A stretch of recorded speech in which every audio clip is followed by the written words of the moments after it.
नमस्कार किसान साथियों, अगर आप गेहूं की फसल में पैदावार बढ़ाना चाहते हैं तो ये 5 गलतियां आपको नहीं करनी चाहिए। आज हम उन्हीं पांचों गलतियों के बारे में आपको बताएंगे कि गेहूं में पैदावार कम होने के या फिर पैदावार ज़्यादा ना होने के कौन से 5 प्रमुख कारण हो सकते हैं। पैदावार अगर आप बढ़ाना चाहते हैं तो ये 5 गलती आपको भूल कर भी नहीं करनी चाहिए। नमस्कार किसान साथियों, SRJ खेती चैनल की एक नई वीडियो में आपका स्वागत है। किसान साथी, ये 5 बातें जानने से पहले आप हमसे एक अपनी राय हमसे साझा कर सकते हैं। आप हमें नीचे कमेंट के माध्यम से यह बताइए कि आपकी गेहूं की फसल अभी कितने दिन की हो गई है। क्या आपके गेहूं में बालियां निकल आई हैं या नहीं निकली हैं, जिससे हम आगे आने वाले दिनों में उस हिसाब से वीडियो बना सकें। तो अगर बालियां निकल आई हैं तो भी आप कमेंट करके बता सकते हैं कि हाँ, हमारी गेहूं की फसल 50 दिन, 60 दिन, 70 दिन, 80 दिन की हो गई है, बालियां भी निकली हैं या नहीं निकली हैं। तो चलिए वीडियो स्टार्ट करते हैं। सबसे पहले यहाँ पे हम जो पांचों बातें बताने वाले हैं उसमें सबसे मुख्य वजह यह भी हो सकती है कि सिंचाई पे ध्यान न देना। अब कई बार हम खादों का इस्तेमाल अच्छे से करते हैं, कई बार हम कुछ NPK सही समय पे डालते हैं, सही से हम DAP डालते हैं, यूरिया डालते हैं, पोटाश डालते हैं, सब कुछ हम अच्छे से कर लेते हैं, लेकिन सिंचाई के ऊपर हम सही से ध्यान नहीं दे पाते हैं। तो अगर आप भी सिंचाई के ऊपर सही से ध्यान नहीं देते हैं तो भी आपकी पैदावार कम हो सकती है। अब कम कैसे हो सकती है? अब गेहूँ की फसल में सिंचाई लगाने की वजह से तो बहुत सारी अवस्थाएँ होती हैं। जड़ विकास वाली अवस्था, कल्ले निकलने वाली अवस्था, पौधे के बढ़वार वाली अवस्था, आपके पौधे में बालियों के विकास वाली अवस्था, दाने के भराव वाली अवस्था, ये तमाम ऐसी अवस्थाएं होती हैं जब पानी की विशेष ज़्यादा आवश्यकता पड़ती है। लेकिन मुख्यतः गेहूं की फसल का जो पहला पानी होता है वो सबसे अहम होता है। अहम इसलिए होता है कि पहला पानी बहुत भरने से, फसलें पीली होने से पौधे में कल्ले का विकास कम हो जाता है। अब ये जो ज़्यादा पानी से पीलापन होता है, यह किसी भी दवा या किसी भी खाद से ठीक नहीं होने वाला है। ये आपका पैदावार कम करके ही मानेगा।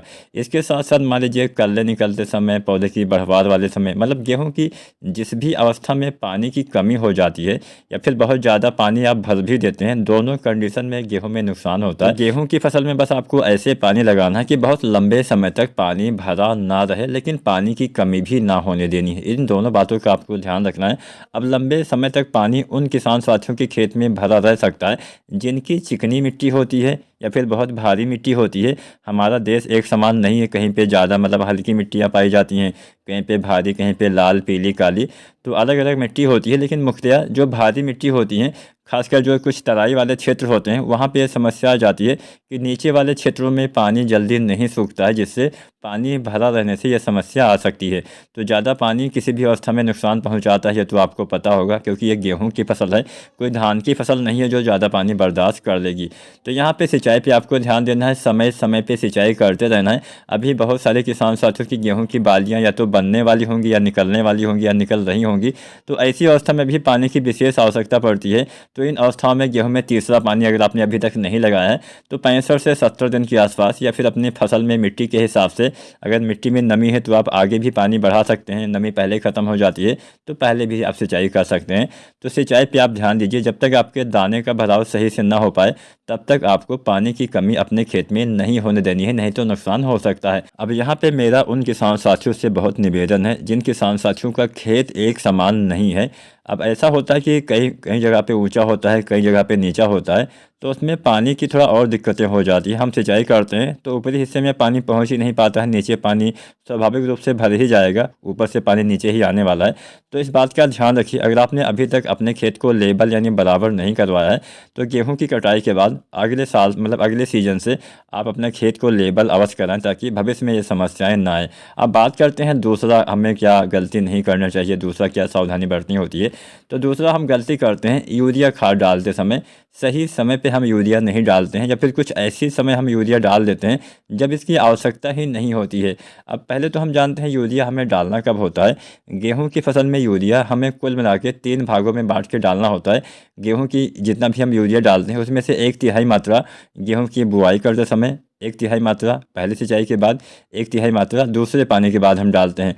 अब यहाँ पे जो हम बुआई के समय, बहुत से किसान साथी जहाँ पे बुआई के समय यूरिया डालने की यानी नाइट्रोजन डालने की सिफारिश सिफारिश न की गई हो, यूरिया डालने की सिफारिश न की गई हो, वहाँ को छोड़ के बाकी सभी जगह पे बुआई के समय भी आपको जितना आप यूरिया डालते हैं 1/3 मात्रा बुआई के समय आपको प्रयोग करना चाहिए। क्योंकि हम बुआई के समय डीएपी खाद का अधिकतर किसान साथी इस्तेमाल करते हैं, तो पहले यूरिया हम थोड़ा कम डालते हैं। तो डीएपी 55 किलो के आसपास डालते हैं एक सामान्य वैरायटी में, और यूरिया हम 20, 22 या 25 किलो तक बुआई के समय डालते हैं। पोटास भी 25 से 30 किलो हम बुआई के समय एक औसतन सामान्य वाली वैरायटी में हम डालते हैं। अब यहाँ पे सामान्य वैरायटी में इसलिए बोल रहा हूँ क्योंकि जो अगेती कुछ किस्में होती हैं, खासकर DBW वाली वैरायटियाँ जो अधिक पैदावार देती हैं, उनमें ये सभी खादें 10-15 किलो बढ़ा के आपको डालना होता है। तो डीएपी भी आपको उसमें 10-15 किलो बढ़ा के, पोटास भी आप लगभग 8 से 10 किलो बढ़ा के इस्तेमाल कर सकते हैं। और उसमें नाइट्रोजन भी पहली तो आप नहीं बढ़ाइए, लेकिन दूसरा और तीसरा जो आप यूरिया डालते हैं वो थोड़ा बढ़ा के आपको इस्तेमाल करना चाहिए। तो यहाँ पे हम उसकी बात छोड़ देते हैं। बाकी सभी वैरायटियों में लगभग जो सामान्यतया एक औसतन उत्पादन देती है, उसमें आपको यूरिया 20 से 25 किलो, 22 किलो आप बुआई के समय डालिए। उसके बाद में पहले पानी पे फिर से यूरिया लगभग 40 से 45 किलो और दूसरे पानी पे फिर से यूरिया 40 से 45 किलो इस्तेमाल करिए। अब यहाँ पे अगर आप बुआई के समय SSP यानी सिंगल सुपर फास्फेट का इस्तेमाल करते हैं, तो ऐसी दशा में बुआई के समय भी 40-45 किलो यूरिया आपको इस्तेमाल करना चाहिए। अब यहाँ पर हमेशा यूरिया जब भी आप डालिए, सिंचाई के बाद डालिए। सिंचाई से पहले डालने से यूरिया पानी के साथ काफ़ी नीचे चली जाती है, जिससे पौधे उसका ज़्यादा उपयोग नहीं कर पाते हैं। तो यहाँ पे इस बात का भी आपको ध्यान देना है। अब हम बात कर रहे थे गलत समय। अब गलत समय यह होता है कि बहुत सारे किसान साथी यूरिया जो अंतिम मात्रा डालते हैं वो बहुत देर से डालते हैं। कुछ किसान साथी तो बालियाँ निकल रही होती हैं, फिर निकलने के बाद इस्तेमाल करते हैं। अब भला बालियाँ निकलने के बाद नाइट्रोजन का काम क्या होता है? उस समय नाइट्रोजन डालने से आपके पौधे की लंबाई बढ़ने के अलावा कोई दूसरा लाभ आपके पौधे को होने वाला तो है नहीं। और जब आपके पौधे की लंबाई ज़्यादा हो जाती है तो आपकी फसलें गिरने की संभावना भी बढ़ जाती है, आपके खेत में बीमारियों के अटैक होने की संभावना भी बढ़ जाती है। तो यूरिया आपको गेहूं में जितना भी डालना है वो दूसरे पानी के बाद लगभग 50 दिन या 55 दिन के अंदर ही आपको इस्तेमाल कर देना है। इसके बाद यूरिया के साथ साथ कोई भी आप खाद जो आप मिट्टी में इस्तेमाल करने वाले थे उसका इस्तेमाल नहीं करना है। जितना भी आपको खाद डालना था वो आप 50-55 दिन के अंदर ही प्रयोग कर देंगे तो लाभ मिलेगा। देर से डालेंगे तो हमेशा नुकसान होगा, पौधे की गांठें लंबे लंबे बनेंगे, जिससे पौधे की हाइट ज़्यादा होने से फसलें गिरने की संभावना भी बढ़ जाती है। तो इस बात का आपको ध्यान देना है। अब बात करते हैं तीसरी गलती, पोटास न डालना। बहुत सारे किसान साथी पोटास का इस्तेमाल ही नहीं करते हैं। तो बुआई के समय जैसा कि मैंने पहले ही बताया, MOP पोटास 60% वाला 25 से 30 किलो, कोई अगेती वैरायटी है तो 35 से 37 किलो आपको इस्तेमाल करना होता है। अब यहाँ पे पोटास न डालने से भी बहुत सारे नुकसान होते हैं। आपके पौधे में सही से विकास नहीं हो सकता है, आपके पौधे में बालियों का निर्माण सही से नहीं होता है, बालियाँ छोटी पतली कमज़ोर रह सकती हैं, दाने का भराव सही से नहीं होने की समस्या भी हो सकती है। तो पोटास डालने से भी अच्छा उत्पादन आपको मिलता है। तो पोटास अगर आपने न डाला हो, मान लीजिए बुआई के समय नहीं डाल पाए हैं, तो पहले पानी पे भी आप पोटास डाल के पोटास की पूर्ति कर सकते हैं। मान लीजिए अभी आपकी जो गेहूं की फसल है वो आपने दूसरा पानी लगा दिया, तीसरा पानी लगाने वाले हैं, यानी लगभग 50 दिन के ऊपर फसल हो गई है, 60-70 दिन, तो मिट्टी में आपको पोटास डालने से कोई ज़्यादा लाभ तो मिलने वाला है नहीं।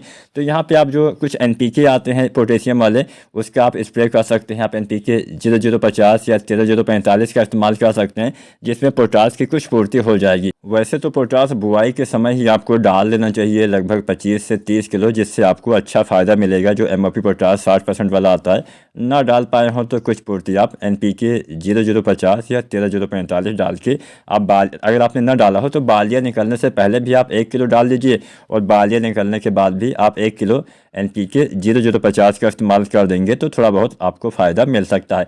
इसके बाद चौथा गलती हम क्या करते हैं, सही समय पे हम कुछ खादों का स्प्रे नहीं करते हैं। किसान साथियों, हम अपने गेहूं में बहुत सारी ऐसी खादें डालते हैं जिसका हम स्प्रे विधि से प्रयोग करते हैं। अगर हम जिंक की ही भी बात करें तो जिंक आपको स्प्रे विधि से पहले सिंचाई के बाद और दूसरे पानी के बाद 2 बार इस्तेमाल करना होता है। मिट्टी में डालते हैं तो 1 बार ही आपको डालना होता है। तो जिंक अगर आप स्प्रे करते हैं तो सही समय होता है पहले पानी के आसपास, और दोबारा से दूसरे पानी के आसपास, या फिर बालियाँ निकलने से पहले भी हमारे कुछ किसान साथी जिंक का स्प्रे करते हैं। बात की जाए कुछ NPK की, तो जैसे गेहूं में NPK 19-19-19 डालना चाहते हैं तो ये भी आप वैसे तो कभी भी डाल सकते हैं, लेकिन सबसे बढ़िया टाइम होता है 25 से 35 दिन का। इसके बाद में हम बात करते हैं NPK 0-34 की, तो इसके डालने का सबसे बढ़िया समय होता है बालियाँ निकलने से पहले, गबोट अवस्था या गोब अवस्था में इसका इस्तेमाल 1 से 1.5 किलो। कोई भी NPK NPK डालिए 1 किलो से लेके 1.5 किलो पर एकड़ के हिसाब से आपको इस्तेमाल करना होता है। अब बात करते हैं NPK 0050। वैसे तो मैंने पहले बताया कि जिन्होंने पोटास ना डाला हो बाली आने से पहले डाल सकते हैं, लेकिन जिन्होंने पोटास का इस्तेमाल किया हुआ है और चाहते हैं कि अच्छे से दाने का भराव और आपका हो सके, तो आप इसका इस्तेमाल बालियाँ निकलने के बाद दाना भरते समय करेंगे 1 से 1.5 किलो, तो अच्छा लाभ मिलेगा। अंतिम पोटास आपको वही डालना होता है 0050। इसके बाद हम कोई भी खाद इस्तेमाल नहीं करते हैं, कोई ज़्यादा लाभ नहीं मिलेगा। बात कर लेते हैं पांचवा कारण। तो पांचवा होता है परागण बाधित होना। सही से परागण ना होने से भी ये समस्या आ जाती है कि दाने का भराव ही सही से नहीं होता है। अब ऐसे परागण सही से ना होने के बहुत सारे प्राकृतिक कारण भी हो सकते हैं। असमय बरसात हो जाना, बहुत तेज़ हवा चलना, और कुछ हमारे भी कारण होते हैं। जैसे मान लीजिए फ्लावरिंग की अवस्था चल रही है, आपने कुछ भी दवाएँ वगैरह डाल दिया जिससे नुकसान हो जाता है, पोलिनेशन सही से नहीं हो पाता है। तो जब भी आपके गेहूँ में फूल आ रहे हों उस समय आपको कोई भी चीज़ छिड़काव जैसे डालने से बचना चाहिए, नहीं डालना चाहिए। अगर बहुत ज़्यादा ज़रूरी ना हो तो ना इस्तेमाल करिए। इसके साथ साथ कुछ चीज़ों का इस्तेमाल करके आप परागण प्रक्रिया दुरुस्त कर सकते हैं। जैसे आप कुछ जो आता है बोरोन का इस्तेमाल करिए। बोरोन के इस्तेमाल से परागण बहुत अच्छे से होता है। अब परागण हम किसे बोलते हैं, सबसे पहले तो आप यही जान लीजिए, जब गेहूं में बालियाँ निकल आती हैं उसके बाद एक अवस्था आती है फ्लावरिंग की अवस्था, यानी फूल आते हैं। अब फूल आने के बाद किसी भी पौधे में, किसी भी चीज़ में, मतलब प्लांट में जिसमें फल आते हैं, बीज आते हैं, दाने आते हैं, उसमें पहले आता है फूल, उसके बाद दाने या बीज का निर्माण होता है। तो फूल से फल बनने के बीच की जो प्रक्रिया होती है उसमें परागण प्रक्रिया होती है, जिससे आपके दाने का निर्माण सही से होता है। तो परागण सही से होने के लिए आप बोरोन का इस्तेमाल कर सकते हैं। बोरोन जो आता है 20% वाला 100 से 125 ग्राम पर एकड़ तक जब आप NPK 0.34 डालते हैं तो अलग अलग घोल बना के अगर आप स्प्रे विधि से डालते हैं तो आपको अच्छा फायदा मिल सकता है। तो यहाँ पे हमने 5 प्रमुख कारण आपको बता दिए। समय से सिंचाई, यूरिया सही समय पे न डालना, पोटास न डालना, सही समय पे स्प्रे न करना, परागण सही से ना होना, ये 5 ऐसे मुख्य कारण होते हैं जिनमें आपकी गेहूँ की पैदावार कम रह जाती है। इन 5 को आप सुधार के अपनी पैदावार बढ़ा सकते हैं। वीडियो और जानकारी अच्छी लगी हो तो लाइक शेयर करें और चैनल को सब्सक्राइब करें। धन्यवाद।